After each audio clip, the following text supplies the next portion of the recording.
Sa mundong magkakalayo at abala sa maraming bagay, may isang tanong ang puso natin. May nagmamalasakit ba sa akin?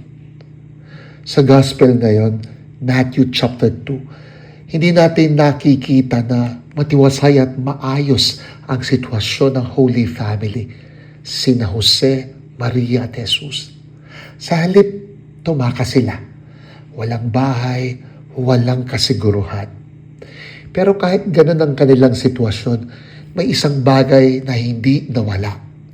They care for one another. Parang maraming pamilyang Pilipino ngayon, magkakalayo, OFW, magulang. Pero isang maikling video call lang, maririnig mo, kumain ka na ba?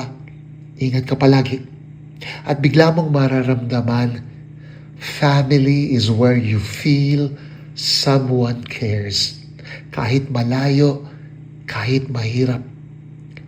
Ang pamilya ay hindi palaging perpekto, hindi laging buo, hindi laging magkasama. Pero ang pamilya ay lugar kung saan may nag-aalala sa iyo, may naghahanap sa iyo, may nagmamalasakit sa iyo.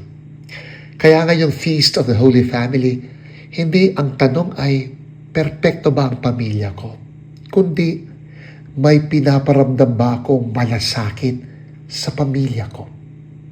Kung may naisip kang isang pamilya, pakishare ang conversations na ito.